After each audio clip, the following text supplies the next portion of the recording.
Shepard explained what was in the file. Over the last 3 months, your behavior has suddenly become quite mysterious. You're in the habit of spending tens of millions or even hundreds of millions of dollars at a time. You have contacts with notable personalities like Mitchell Cook and Gilbert Rhodes in Chicago, and you even went to prison where you socialize with members of the Alliance and the Myriads. Shepard slowly walked behind Kevin's chair and patted him on the shoulder. Some time ago, you donated tens of millions to the disaster fund, so the school gave you special permission to enter the library. You may not know it, but I'm usually on the 13th floor. When Kevin heard this, his eyes grew wide. He knew that there were many master herbalists and other advanced practitioners in the library, but he would never have expected that Harley Shepard was one of them.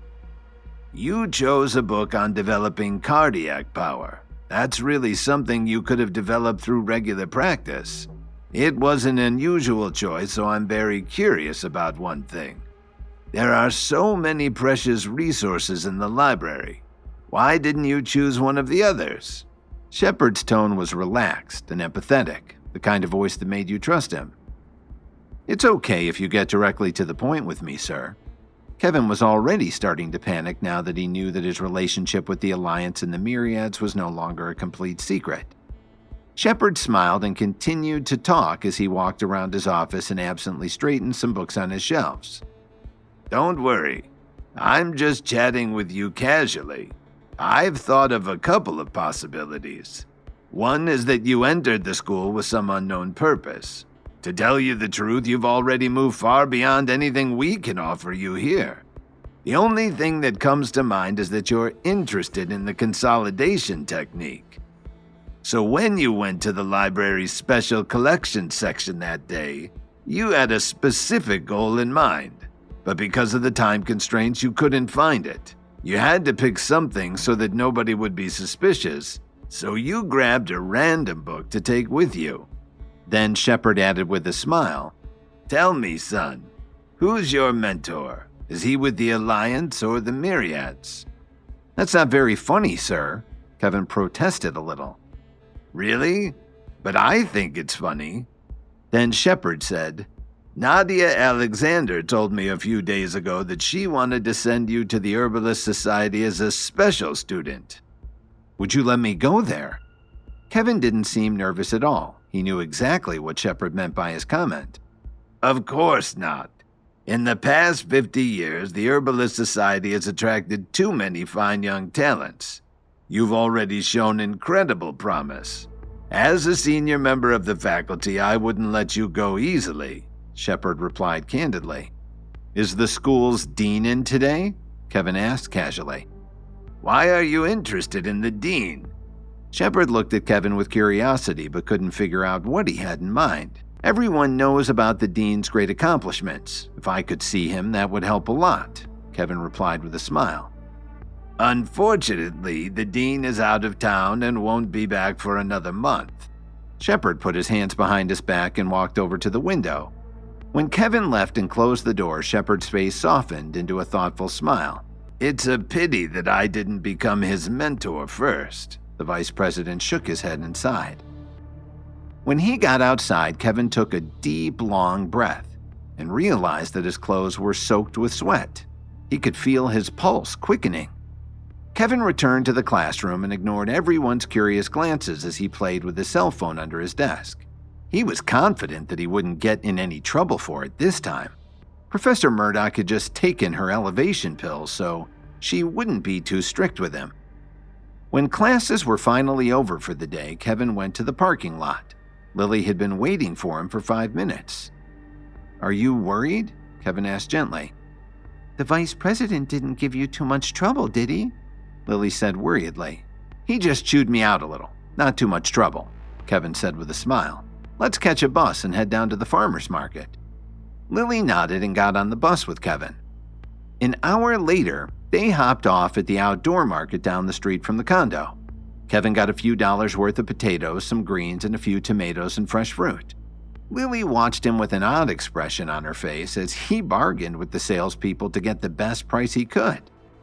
Kevin, I had no idea you could bargain so well, Lily remarked as he walked over to her with several bags of produce. Well, I spent a lot of time shopping for groceries for you and your mother. Kevin puffed himself up like he was bragging and gave her a big grin. Lily's eyes started to well up with tears and she murmured, I'm sorry I didn't treat you too well back then. It was wrong not to show you I cared. It's all right, Lily. That's all in the past. We need to live in the present and look forward to the future. Next time, I'll really impress you and get them to pay me to take their fruit. Kevin made a joke to lighten the atmosphere a little. Oh, Kevin. Lily hugged her husband around the neck and gave him a big kiss on the cheek. Just for that, I'm going to cook you a delicious meal tonight, he replied. Then the two of them walked the rest of the way to the building. For the rest of the week, Lily and Kevin spent a lot of time with each other. They went to the farmer's market, cooked, even did housework together. After all the troubles they'd seen, it was a good change to spend such a pleasant week together. But would it last? The following weekend, Kevin and Lily were tidying up the apartment when suddenly the doorbell rang. Honey, go see who it is, would you? Lily wiped the sweat from her forehead. No problem. Kevin didn't even bother to put down his mop on the way to the door. Who is it, honey? Lily asked from the other room. Hey, bro, I'm back, the woman said to Kevin with a slight smile. She gave off a smart, energetic vibe as she stood there chewing a piece of gum. She was wearing a short-sleeved blouse and a white coat with a pair of tight jeans that showed off her figure. My God, what are you doing here? Kevin said as he quickly backed away from her. Is that any way to talk to your favorite cousin? Don't you want me to visit you in your new digs? Let me give my little sister a hug. Then she opened her arms wide. She was Nicole Jones, Lily's cousin. She wasn't a native of Chicago, but from time to time she stopped in to visit Lily for a few days. Nicole could be a little carefree at times, but she never took a dislike to Kevin. Whenever she came to town, she teased Kevin so much that she couldn't stop laughing. But Kevin let her ribbing roll right off his back because she was never malicious. What are you doing here, Nicole? Lily was also very surprised when she got to the door and saw her cousin. You mean I'm not welcome here? I'm not intruding, am I? Nicole hugged Lily and patted her on the back. You seem to be getting better and better every time I see you. Kevin must be taking good care of you. Her emphasis on the word care made Lily blush, and it made Kevin feel a little embarrassed too. Everything Nicole said seemed to have a double meaning. Kevin had been married to Lily for more than 3 years, and he wanted to take care of Lily the way Nicole implied, but they just hadn't had the chance. Don't tease me, Nicole. Lily lowered her head shyly. Why should you be shy when you're both married? Nicole saw through Lily's little secret. Then she changed the subject. Have you missed your big sister? It's really been such a long time. Kevin can sleep in another room and we'll spend the night gossiping and catching up, just like old times. Before Lily could agree, Kevin jumped in and said, No way. It's either that or I'll sleep in your room. Don't worry, I won't mind. Besides, it's not like I haven't seen your body before. Nicole joked as she laughed loudly.